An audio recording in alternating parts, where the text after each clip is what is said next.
नमस्कार दोस्तों, मैं शाहरुख चौधरी आप सभी का सफल लोगों की दुनिया में स्वागत करता हूँ। आज हमारे बीच में मौजूद है हमारे बड़े भाई साहब धर्मवीर मीणा, जो कि एक छोटे से गांव से निकलकर बहुत से संघर्ष के बाद में एक के बाद एक पद को हासिल करते हुए आज ये मौजूद हालात में प्रदेश सचिव युवा कांग्रेस राजस्थान के एक मशहूर एक जाने माने नामिक युवा नेता हमारे बीच मौजूद है। तो मैं बड़े भाई साहब को कहूँगा, बड़े भाई साहब, आपको ये Shahrukh Chaudhary MS power star channel के माध्यम से दिल की अनंत गहराइयों से आपका हार्दिक अभिनंदन करता है, वंदन करता है। आपका बहुत बहुत स्वागत है कि आप हमारे चैनल पर आए और बहुत बहुत शुक्रिया। पहले तो मैं आपको बहुत बहुत धन्यवाद देना चाहूँगा कि आप लोगों ने इस लायक समझा मेरे को कि आज मैं यहाँ तक इस पद पर पहुँचा हूँ। तो आप लोगों ने मुझे ये मौका दिया है, तो मैं आपका बहुत बहुत धन्यवाद ज्ञापित करता हूँ कि आप लोगों ने आज मेरा इंटरव्यू लेने के लिए मुझे चूज किया। बहुत ही बढ़िया भाई साहब। आज आप प्रदेश सचिव युवा कांग्रेस राजस्थान के पद तक आप पहुंचे हो, तो मैं जानना चाहता हूं कि उससे पहले आपने बहुत से पद आपने हासिल किए हैं, जैसे कि पूर्व कांग्रेस सेवा दल अध्यक्ष दांतारामगढ़, पूर्व यूथ कांग्रेस अध्यक्ष दांतारामगढ़, है ना। तो इनके बीच में और इस जो आपका ये पद है अभी मौजूद हालात में, इनके बीच में आपका सफर क्या रहा, कैसा रहा? देखो, ये तो जीवन का हिस्सा है कि हमें संघर्ष करना चाहिए। और मैं बचपन से ही तब 11th-12th में था, तब से ही मेरा राजनीति में जाने का एक चस्का लगा था। और मैं उसी टाइम से ऐसे छोटे छोटे जो प्रोग्राम होते थे, मेरे जो बड़े भाई और छोटे भाई थे उनके साथ में मैं जाया करता था। तो वहीं से मेरे को प्रेरणा मिली कि हमें कुछ करना चाहिए। और एक मेरे राजनीतिक गुरु है सीताराम जी लांबा, उनके सानिध्य में मैंने हमेशा उन्होंने मेरा साथ दिया है। और मैंने जब यूथ कांग्रेस का चुनाव लड़ा दातारामगढ़ से, मैं कुछ वोटों के अंतर से रह गया था और यूथ उपाध्यक्ष बना दातारामगढ़ का। फिर उसके बाद मुझे नई जिम्मेदारी मिली कांग्रेस सेवा दल में, कांग्रेस सेवा दल का अध्यक्ष बनाया मेरे को हेम सिंह जी शेखावत ने, जो प्रदेश अध्यक्ष हुआ करते थे उस टाइम कांग्रेस सेवा दल के। उन्होंने मुझे जिम्मेदारी दी दातारामगढ़ की। फिर मैंने वो जिम्मेदारी बखूबी निभाई। फिर उसके बाद मेरे साथियों ने कहा कि यार कुछ बड़ा करते हैं, दातारामगढ़ से निकलते हैं और कुछ बड़ा करते हैं। तो फिर मैंने सोचा चलो कोई बात नहीं, अपन यूथ का प्रदेश का चुनाव लड़ते हैं। फिर मैंने यूथ का प्रदेश का चुनाव लड़ा और आज मैं प्रदेश महासचिव के पद पर हूँ। बहुत ही गजब शानदार संघर्ष रहा आपका। लेकिन आप कह रहे हो कि हम जैसे मेरे बड़े भाई है, पिताजी उनके साथ में लेकिन मैंने देखा है आपसे जानकर मिलकर पहचान मिली है कि आपके परिवार में से कोई राजनीति है ही नहीं। आप ही राजनीति लाइन में कैसे गए? ऐसा कुछ नहीं है, जरूरी नहीं है कि जो राजनेता हो उसका बेटा ही राजनेता बने, ऐसा जरूरी थोड़ी है। मेरे पिताजी है वो प्रिंसिपल से रिटायर्ड है, मेरे बड़े भाई है केंद्रीय विद्यालय में टीचर है, उनसे छोटे BSNL में है, JTO है। तो इसका मतलब ये नहीं है कि मैं भी उनकी तरह गवर्नमेंट नौकरी करूं, या फिर मेरे पिताजी अगर सरपंच होते तो मैं भी सरपंच बनूं, ऐसा कुछ नहीं है। उनकी लाइन वो थी, मेरे को घर वालों ने बहुत सपोर्ट किया है, मेरे बड़े भाइयों ने बहुत सपोर्ट किया है कि जो करना चाहे मन से करे, जो भी करना है जो दिल में है ना वो करो, चाहे किसी भी फील्ड में जाओ, जो करना है वो करो। आप ये बात कर रहे हो तो आप BSc भी हो और MSc भी हो, आप चाहते हो तो आप मेडिकल लाइन में बहुत अच्छा अपना, लेकिन इस लाइन को आप चूज करके किस मेन मकसद क्या चुना था आपने कि मैं इस लाइन में जाकर ये हासिल करूंगा, लोगों के लिए पर्पज मेरा ये रहेगा, या फिर मैं ऐसा करना चाहूंगा अपनी समाज के लिए, आपसे जुड़े हुए लोगों के लिए, अपने परिवार के लिए, या फिर अपने जो स्थायी जो जन्मभूमि है उसके लिए, अपने देश के लिए, प्रदेश के लिए? देखो, सबसे बड़ी चीज़ तो ये है कि जब मैं कॉलेज लाइफ में था उस टाइम मैं देखता था कि मेरे जो समाज है, मेरे समाज में इतना वो पढ़ाई का वो माहौल नहीं है। तब मैं देखता था इनको, तो मुझे ऐसा लगा कि यार इनके लिए कुछ करना चाहिए अपन को। मैं उनके लिए, फिर गांव में जो भी किसी के साथ गलत होता था तो उसके लिए मैंने हमेशा संघर्ष किया है। उन्हीं चीज़ों के लिए, छोटी छोटी चीज़ों के लिए बार बार चक्कर काटना, जैसे नगर पालिका काम हो उसमें चक्कर काटना, तहसील का हो, कोर्ट का हो, थाने का हो, कोई भी काम हो, अगर कोई गरीब आदमी है तो वो बार बार चक्कर काटता है। तो उन सब चीज़ों को देख के मैंने डिसाइड किया था कि भाई अपन कुछ ऐसा करें कि इन लोगों का भला हो सके। और वही चीज़ देख करके, और ऐसा हमारे समाज में कोई ऐसा था भी नहीं कि जो आगे बढ़ के आए और इनकी समस्या सुने। तो हमारे समाज में आज भी बहुत से लोग ऐसे हैं जो बाहर नहीं निकलते, उनको दबाया जाता है। और ये तो आज की जनरेशन है, जो आज का समय चल रहा है, उस हिसाब से देखते हुए यही लगता है कि आने वाले समय में जो पहले का जमाना था वो जमाना फिर से आने को तैयार हो रहा है। आप ये बात किस अंदाज से कह रहे हो कि जो पहले जमाना आने वाला था उसी हिसाब से आने? क्या आप सिर्फ मीणा समाज की बात कर रहे हो, बाकी सर्व समाज की बात कर रहे हो? मैं सर्व समाज की बात कर रहा हूँ, क्योंकि पहले वो राजाओं का राज चलता था और जो पिछड़े वो होते थे उनका शोषण होता था, और आज वही चीज़ देखने को मिल रही है। तो इन्हीं चीज़ों को देखते हुए मैंने राजनीति में आने का सोचा था कि भाई मैं आऊं और इनका भला करूं।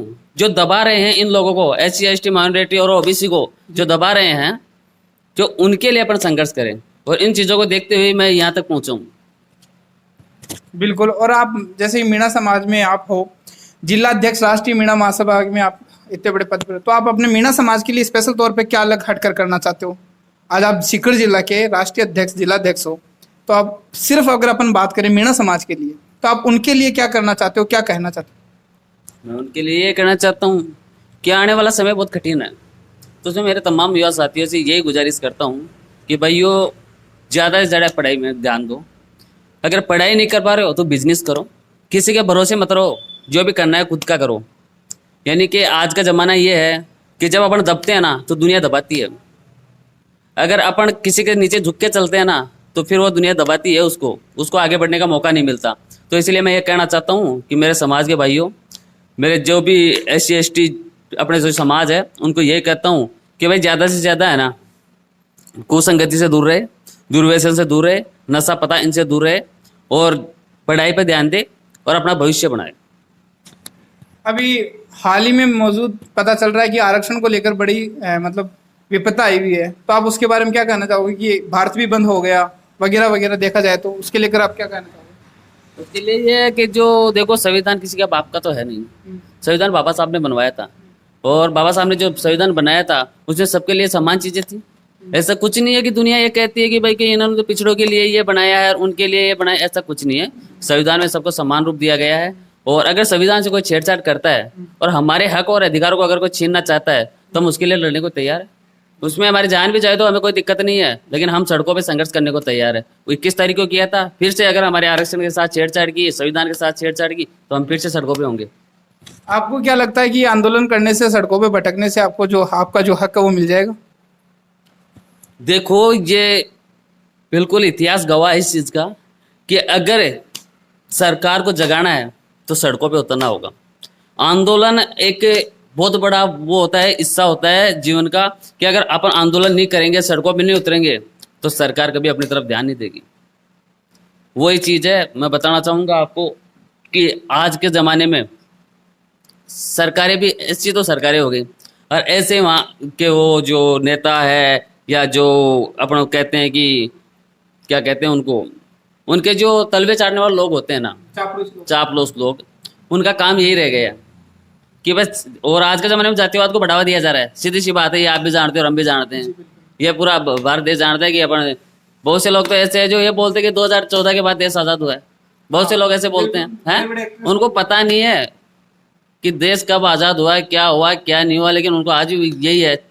तो मैं यही कहना चाहता हूँ कि अगर कोई हमारे संविधान और हमारे साथ आरक्षण के साथ अगर छेड़छाड़ की तो वो 2 अप्रैल का दिन याद रखना, और फिर ये 21 अगस्त, और अगर आगे भी ऐसा कुछ हुआ तो हम वही सड़कों पे मिलेंगे आपको संघर्ष करते हुए। हमें लाठियों से, जेल से डर नहीं लगता, हम तैयार है वही संघर्ष करने के लिए। बिल्कुल। मतलब आप कहना चाहोगे कि अगर हमारे हक के और हमारे जो हक में जो मिला उसके साथ छेड़छाड़ की तो हम घर बैठे नहीं रहेंगे चुपचाप। तो अगर इसको देखा जाए तो एक आराम से भी इस हक के लिए लड़ाया जा सकता है। अगर अपन एक बात करें छोटी सी, आराम से भी घर पे बैठकर, जैसे मान लो अपन जिस चीज़ों का समर्थन कर रहे हैं, अब जैसे कि बहुत अभी हिंसा फैली है, अभी 21 अगस्त को जो भारत बंद हुआ था, बहुत से सड़कों पर हिंसा फैली है, कई लोग परेशान भी हुए, उग्र आंदोलन भी हुआ, कई जगह गाड़ियां भी जला दी गई बहुत सारे। तो उनको लेकर आप क्या कहना चाहोगे? क्या ये वो करना सही है? इससे आपको आरक्षण मिल जाएगा? देखो, आरक्षण तो मिला हुआ ही है, ठीक है, आरक्षण तो हमारा हक और अधिकार है, वो हमें तो मिला हुआ ही है। बात है उसको छीनने की, उसमें कटौती करने की, उसमें कुछ पॉइंट्स चेंज करने की, है ना। तो आज का जमाना ये कहता है, आज का नहीं, पिछला इतिहास भी उठा के देख लो, जब अंग्रेज राज करते थे तब भी संघर्ष किया करते थे, भगत सिंह हुआ करता था, है, उन्होंने धमाके क्यों किए थे? तो देश गुलाम था ना, लेकिन सरकारें तो थी, सरकारें थी, उन्होंने धमाका क्यों किया? किसी के जान लेने के लिए नहीं किया था, उन्होंने धमाका इसलिए किया था कि सरकार जागे, और ये धमाके बहुत जरूरी होते हैं सरकार को जगाने के लिए। और आज की सरकार वही गूंगी बेरी सरकार, सरकारें ऐसे सुनती नहीं है, उनको धमाका करना पड़ता है, उनको ट्रेलर दिखाना पड़ता है, ये ट्रेलर था। तो इसमें कई बेकसूर लोगों की जान भी जाती है। किसकी गई? आज तक तो हमने देखा नहीं कि हमने आंदोलन किया और किसी की जान गई, हमने किसी को बेवजह परेशान किया, हमने कभी किसी को परेशान नहीं किया। हमने शांतिपूर्ण तरीके से बंद रखा था। हमने पहले सूचना दी थी, 15 दिन पहले से हमने सूचना स्टार्ट कर दी थी कि भाई 21 अप्रैल को भारत बंद होगा। और हमने व्यापार मंडल और जो सब्जी भंडार इन सब से संपर्क किया था, उनको बिल्कुल उनसे बात की थी कि भाई 21 तारीख को भारत बंद रखा जाएगा। उन्होंने सबने समर्थन दिया था। हमें तेजा सेना ने समर्थन दिया था, हमें जो राजस्थान के जितने विधायक है कांग्रेसी उन्होंने समर्थन दिया था, सबने समर्थन दिया था। उसके बाद भारत बंद किया था। और ऐसी हिंसा कहीं नहीं हुई कि अगर आपने कहीं देखा हो कोई न्यूज में भी कि भाई यहाँ हिंसा हुई है, यहाँ मौत हुई है, या अगर ऐसा कुछ हुआ हो तो हमें बता दो। ऐसा कुछ नहीं हुआ। यह तो दुनिया है, दुनिया का कहने का क्या होता है, दुनिया का काम कहने का है, लेकिन गलत कुछ नहीं हुआ और सरकार को जगाने के लिए आंदोलन करने पड़ते हैं। तो अब इसको लेकर आप क्या कहना चाहोगे? क्या ये 21 अगस्त को जो भारत बंद हुआ था उसके बाद में क्या फैसला रहा आपके हक में? फैसला जो था वो सेम है। जो फैसला था, हमें हमारे आरक्षण में छेड़छाड़ हो रही थी, वो वहीं का वहीं स्टॉप है। ऐसा कुछ नहीं है। अगर फिर भी अगर सरकार कुछ करती है तो हम तैयार है ना, तैयार खड़े मिलेंगे। जब भी आओ, मैदान तैयार है अपने लिए। हम बड़े संघर्ष के लिए। युवा किस लिए होते हैं? संघर्ष करने के लिए होते हैं, और संघर्ष करने को तैयार है। आप अपने हक के लिए और अपने समाज के लिए बात कर रहे हो। आपने कभी खुद के बारे में सोचा है कि मुझे अभी अपने करियर लाइन के लिए करना चाहिए? आपने अपने लिए भी डेडलाइन घोषित की है कभी? ये बात तो आज पहली बार आपने मेरे को पूछी है, किसी ने नहीं पूछा। लेकिन मैं बताना चाहूँगा कि मैंने अपने बारे में कभी नहीं सोचा। मैंने परिवार, समाज, गांव, बस इन्हीं के बारे में सोचा है। मैं इनके बारे में सोचता हूँ। जब किसी को विपदा आती है, रात को 12 बजे भी अगर मेरे को कॉल करते हैं कि भाई ये प्रॉब्लम है, तो मैं तैयार मिलता हूँ। या मैं नहीं, मेरे पीठ पीछे भी जाकर के आप किसी से पूछ लेना, पूरा मोहल्ला, समाज जो भी है, सब बता देंगे कि भाई कि जब कभी याद किया है तो मैं कभी मना नहीं करता। मेरे अभी एक परिवार में है, भाई है छोटा, एक्सीडेंट हुआ था। उनके लिए 7 दिन मैं SMS में पढ़ा था, 7 दिन रहा था मैं उनके साथ में वहाँ। लेकिन मैं परिवार, समाज, बस इनके बारे में, खुद के बारे में तो कभी मैंने सोचा ही नहीं कि भाई अपन को करना क्या है। बस अपन कर रहे हैं अपना संघर्ष, अपना जीवन अपन करते हुए कर रहे हैं, अपन करते हुए के पथ पे चल रहे हैं। जिस दिन चाहे भगवान ने चाहा अपनी मंजिल मिलेगी, जो भी है। आप इस चैनल के माध्यम से आज के मेरे युवा साथी, मेरे युवा भाई है, उनको आप क्या कहना चाहते हो हर फील्ड के लिए? मैं ये कहना चाहता हूँ कि आज के ज़माने को देखते हुए सभी युवा साथियों से कि भाइयों, आज का ज़माना ऐसा है कि यहाँ आज सक्सेस की दुनिया पीछे भागती है। अगर आप सक्सेस हो, दुनिया पूछती है, वरना कोई नहीं पूछता। तो मैं यही कहना चाहता हूँ, गलत संगति से दूर रहे। नशा वसा ये चीज़ें हैं, वो बस केवल शौक के लिए रह गई है। ज़िंदगी बर्बाद कर देती है कुछ समय के लिए। लेकिन आप कम से कम अपने घर वालों का तो ख्याल रखें। माँ बाप है, परिवार है, समाज है, उनका ध्यान रखें और नशा वशे से दूर रहे। युवा साथियों, ज़्यादा से ज़्यादा संघर्ष करें और अपने मुकाम को हासिल करें। अपने गांव का नाम रोशन करें, अपने गांव का, देश का। जिस भी फील्ड में जाना, खुल के जाओ, कोई समस्या नहीं है। लेकिन दिल से करो, जो भी करना है दिल से करो। और सारे मैंने आज तक जितना भी इंटरव्यू लिया है सर, उनसे मैंने सबसे ये क्वेश्चन रखा है कि आप कहते हो हर फील्ड में दिल खोल कर जाओ, जाना भी चाहिए, मैं भी मानता हूँ इस चीज़ को। पर लोग इसको कुछ, हर चीज़ के 2 अर्थ होते हैं, लोग इसको दूसरा अर्थ में ले जाते हैं। आज जिन बच्चों की मैं बात करूँ जिनकी उम्र 16 साल है, 17 साल है, वो बिल्कुल भी मतलब गलत व्यवहार करने में लोगों से बिल्कुल भी ना घबराते। उनको पता नहीं होता। बड़ा ट्रेंड चल रहा है अभी गैंगस्टर बनने का। जो 10वीं 12वीं के बच्चे हैं, मैं उनकी बात कर रहा हूँ, गैंगस्टर बनने में फिर रहे हो। तो उनके लिए आप क्या संदेश देना चाहोगे इस चैनल के माध्यम से? देखो, आज जो एक तो पहली चीज़ तो ये कि जो गाने बन रहे हैं जी, हैं, क्या वो गाना चल रहा था ना अभी कुछ दिनों पहले कि जज के भी आएंगे पसीनार, कुछ ऐसा है ना। तो ये कहना चाहता हूँ कि आजकल जो ये गाने चल रहे हैं ना, इनकी वजह से जो बच्चे हैं ना, डिमोटिवेट हो रहे हैं।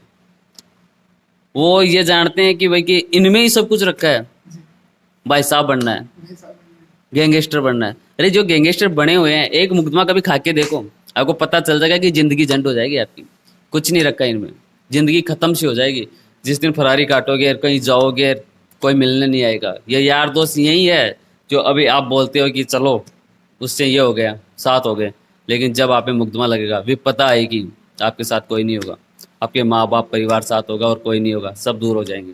तो मैं कहना यही चाहूँगा कि साथियों, ऐसा कुछ नहीं है। गैंगस्टर वैंगस्टर में कुछ नहीं रखा है। ज़िंदगी जियो, अपने हिसाब से जियो, बढ़िया तैयारी करो, नौकरी लगो, नौकरी लगो तो बिजनेस करो, लेकिन सफल आदमी बनो, इनके पीछे कुछ नहीं रखा। जो गैंगस्टर बन रखा है एक बार उनसे मिल के आ जाओ, बता देंगे आपको कि भाई कि गैंगस्टर की लाइफ कैसी होती है। बहुत ही अच्छा लगा सर आपसे मिलकर, और बहुत ही ग्रेटफुल, बहुत ही अच्छा नॉलेज गेन किया और जाना इस चैनल के माध्यम से। जो इस चैनल से जुड़े हुए लोग हैं वो भी जाने आपके ओपिनियंस, आपके सजेशन, उनके लिए, आपसे छोटों के लिए, बड़ों के लिए अपने प्यार। मैं हमेशा आपका आभार रहूँगा कि आपने अपना कीमती समय दिया और आज आप आमंत्रित हुए हमारे इस चैनल पर। बहुत बहुत शुक्रिया सर आपका, फिर से एक बार तहे दिल से आभार व्यक्त करता हूँ। ठीक है, बहुत बहुत धन्यवाद आपका। आपने मेरा आज इस लायक समझा और आप यहाँ आए मेरे ऑफिस पे। आपका बहुत बहुत धन्यवाद।